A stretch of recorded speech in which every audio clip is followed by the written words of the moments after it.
हे जरी छत्रपती संभाजी यांच्या नावाने त्या ठिकाणी वाटतं, परंतु मित्रांनो, या संभाजी ब्रिगेडचं काम अतिशय चुकीच्या मार्गाने चाललेलं आहे.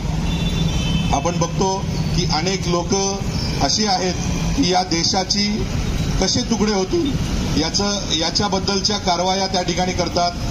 दोन गटांमध्ये, अनेक गटांमध्ये समाजात भांडणं कशी लागतील यासाठी ते प्रयत्न करत असतात आणि त्यापैकीच हे संभाजी ब्रिगेड हे आहे.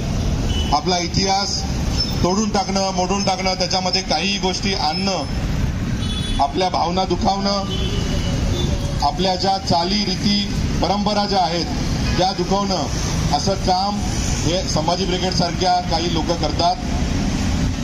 त्या ठिकाणी ज्ञानेश महाराज बोलत असताना शरद पवार आणि शाहू महाराज हसत होते त्यांच्या वक्तव्यावर. हे अतिशय लज्जास्पद आहे.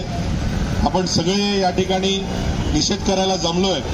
मला असं वाटतं की समाजाने पेटून उठून अशा व्यक्तींना वेळेच रोखलं पाहिजे, त्यांना चपराक लगावली पाहिजे, त्यांना अटक होईल यासाठी मागणी केली पाहिजे. आज आपण या ठिकाणी सगळे जमलो आहोत तो शरद पवारांचा का या ठिकाणी आपण निषेध करतोय, कारण हे शरद पवार हे नेहमी कुठे ना कुठे समाजात जेव्हा दोन गटांमध्ये भांडणं होणार असतील त्याला कारणीभूत ते असतात. आपण बघतोय की या ठिकाणी जितेंद्र आव्हाड हे त्यांचे आमदार आहेत, परंतु नेहमी जेव्हा प्रभू श्रीरामांचा काही विषय समोर येतो तेव्हा ते समाजाला भटकवण्याचं काम करतात, आपल्या भावना दुखावण्याचं काम करतात आणि जेणेकरून त्यांच्याकडे तो कॅमेरा फोकस कसा राहील याचा प्रयत्न ते करत असतात.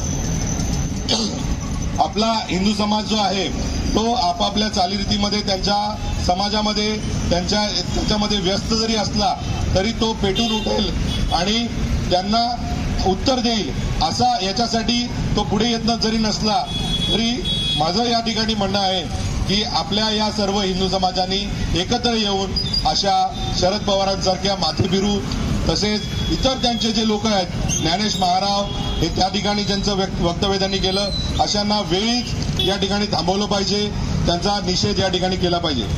अरे निषेध असो, निषेध असो, निषेध असो, निषेध असो.